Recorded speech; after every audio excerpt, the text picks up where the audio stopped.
What's going on with you two? I exclaimed as I walked in from work, only to find my husband and daughter sprawled on the living room floor. What's wrong? I rushed to their side, panic rising in my chest. They were both in the midst of a seizure, struggling to breathe. Without hesitation, I dialed for paramedics, and they were swiftly transported for treatment. As we rushed to the hospital, I was bombarded with questions, but all I could offer were fragmented observations. I was as clueless as anyone about what had caused this sudden collapse. In the hospital, as the doctors tended to them, I was ushered into a separate room, heart pounding with dread. "Are they okay?" I asked, desperation lacing my voice. "They'll be fine," the doctor assured me, especially Bonnie. The gravity of the situation hit me like a ton of bricks. My strength seemed to evaporate at the doctor's words. From that moment, I was thrust into a whirlwind of uncertainty. My name is Wendy, and for the past 5 years, I've been married to Harley, living with our daughter Bonnie.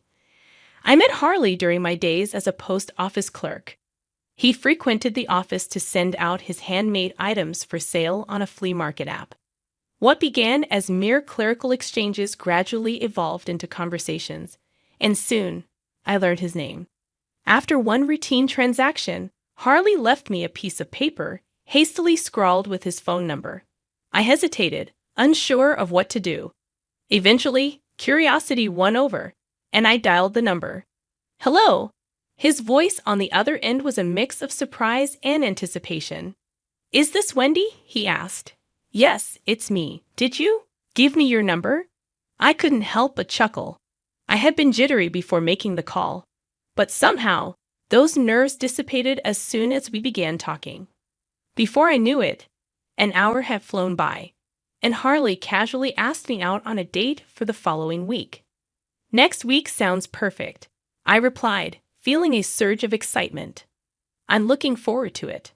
And so our dates became a regular occurrence. With each outing, we grew closer, our connection deepening organically. It wasn't long before our companionship blossomed into something more meaningful. There were no grand declarations of love, just a gradual understanding between us. When I was 26 and Harley was 28, he proposed. My response was an enthusiastic yes.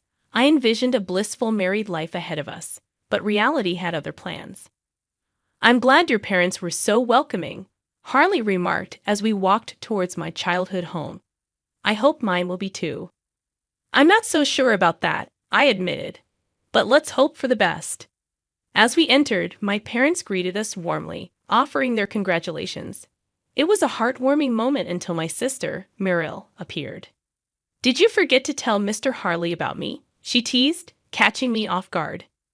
"I'm sorry, I should have explained," I stammered, feeling a pang of guilt for not preparing Harley. Once the confusion was cleared up, pleasantries were exchanged, but little did I know, this encounter would unravel into a nightmare. Afterwards, my sister and I discussed the situation.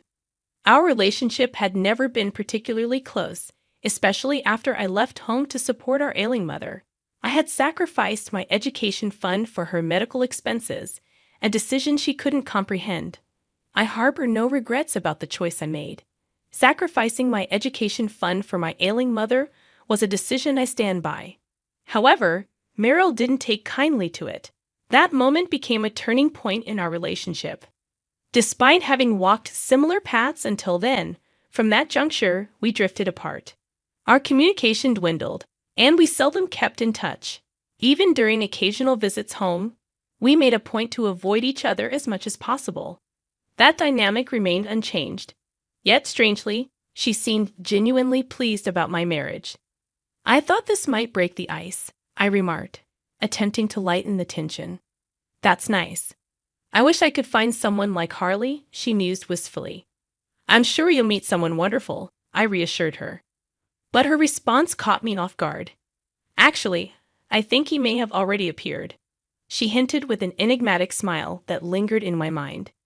And so our married life began. With the arrival of our daughter, we reached the pinnacle of happiness. However, as time passed, subtle changes crept into our lives. Harley started coming home unusually late and began venturing out more frequently, even on holidays. Then, tragedy struck. Upon returning from work one day, I found both my husband and daughter lying unconscious in the living room. Panic surged through me as I rushed to their side, calling for help.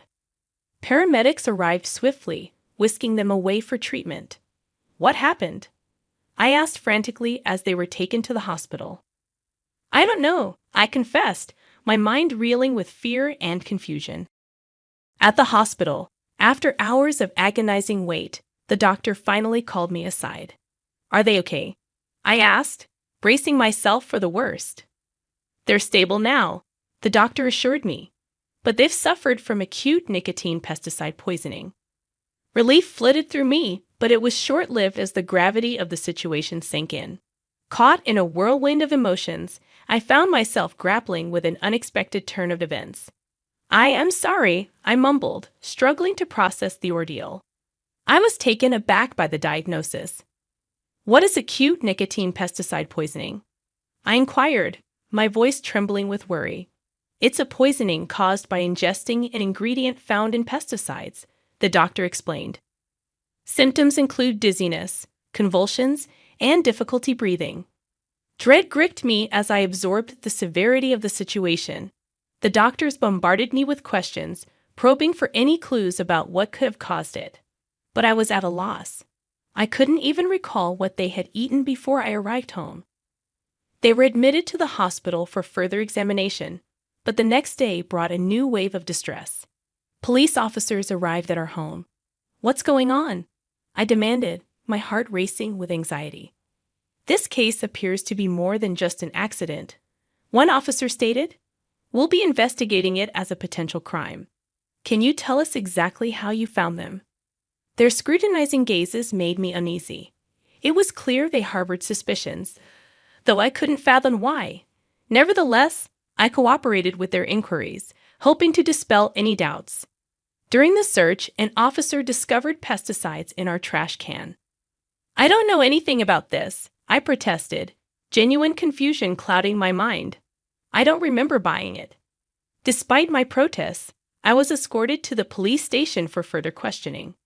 I reasoned that fleeing would only deepen their suspicions. At the station, they took my fingerprints, which were later matched to those found on the pesticide container. I was detained pending the results. Anxiety gnawed at me as I awaited the outcome. When the results came back, the officer's words struck me like a blow. Your fingerprints match those on the pesticide, he declared. You're now a suspect in an attempted murder case. I was stunned. How could this be? I couldn't comprehend why my fingerprints were on the pesticide, let alone why I would harm my own family. As I sat in the interrogation room, my mind raced with confusion and fear. The interrogation stretched on, each question digging deeper into my actions on that fateful day. It started like any other day. I began, my voice trembling. I went to work at the post office as usual. After my usual lunch at a nearby cafe, which lasted about an hour, I returned home. I recounted to the officer. He seemed satisfied, but then he asked about the day before. That afternoon, I went to a nearby supermarket and bought a cake, I explained. After that, I went straight home. The officer then presented me with a laptop. Take a look at this, he said, showing me a video clip from a surveillance camera at a store. In the footage, a woman stood in front of a shelf stocked with pesticides. Is that not you in the video? The officer inquired. My heart skipped a beat as I scrutinized the screen. What is this? Why, it's me, I gasped. But then realization dawned on me. No, wait, this is not me. The officers exchanged incredulous glances. Are you sure? One asked cautiously. I pointed to the screen, where I noticed a detail. Look here, I urged, indicating a mole near the woman's mouth. I don't have a mole. This isn't me. It's my twin sister, Meryl. The revelation stunned even the police. Your twin sister. They echoed in disbelief. As they reviewed the evidence, they found footage of me at the supermarket wearing the same clothes as the woman in the video. However, no one outside my family would know if I had left the house dressed like that. It all makes sense now, I murmured.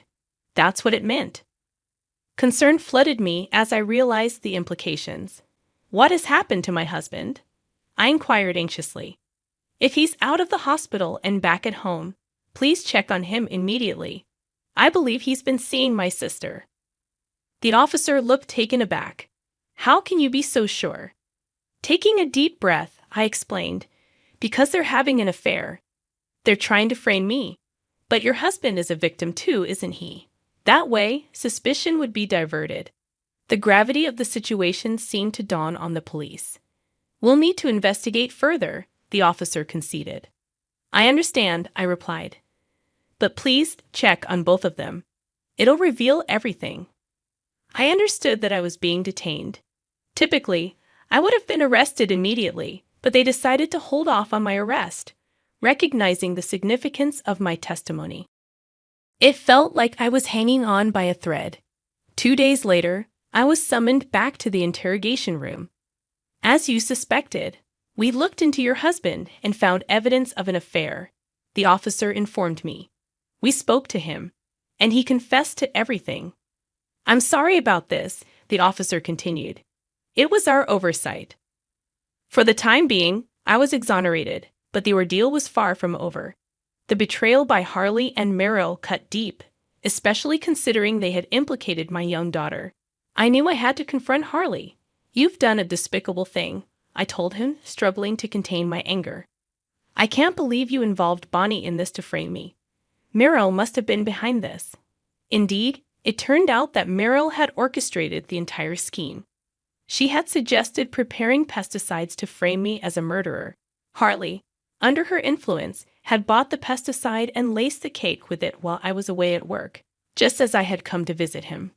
So, where is Merrill? I demanded. I don't know, Harley confessed.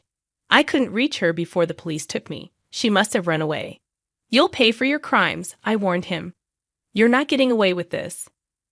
As expected, Merrill had disappeared, but the police eventually found her hiding out at a man's home she had met through a dating service. She was taken to the police station, where she confessed to everything. I rushed to the police station to confront her. Merrill, why did you do this to me? Because I've never liked you since you left, she spat back. Then she revealed her resentment, explaining how she felt inferior to me for sacrificing my education for our family's sake. Despite the pain and betrayal, I couldn't help but feel a pang of pity for my sister. Her negative feelings towards me had festered over time, culminating in incidents like this one. Was that why you approached Harley? I asked, struggling to comprehend her motives. I just thought that if I slept with your husband, you would despair, she confessed coldly. When he came to greet me at the wedding, I knew I could manipulate him. In other words, she didn't choose Harley for who he was. She chose him because he was my husband. He said he was going to be with you when I was gone. That stupid man had a crush on me. I just made it easy for me to take advantage of him, she continued, devoid of remorse. I can't forgive Harley, but still, he was just being used by her. Despite the betrayal, I couldn't help but feel a sense of pity for Harley. Why did you target Bonnie? I demanded, struggling to contain my anger. Of course, it's because she's your daughter, she retorted, callously confirming my suspicions. Well, whatever the reason, what you did is unforgivable. You'll pay for it for the rest of your life, I vowed, my voice trembling with anger. With those words, she was taken away. The trial of Harley and Merrill commenced. My husband was accused of framing me for attempted murder and faced numerous charges. In the end, he was sentenced to prison, including payment of alimony. Merrill, too, faced trial, and despite her execution, she would soon serve her sentence and come out. However, even if they atoned for their crimes, the scars of their actions would linger. They would forever be labeled as ex-convicts. Meanwhile, my parents offered to move in with us. Would you and Bonnie like to come live with us? My mother proposed. I think your mom would be happy if you did. Though hesitant at first, I accepted her offer for my mother's sake, who was exhausted from the ordeal. With my mother's recovery and Bonnie's cheerful presence, our new life together began. From now on, the four of us would reside in a new house, finding happiness together.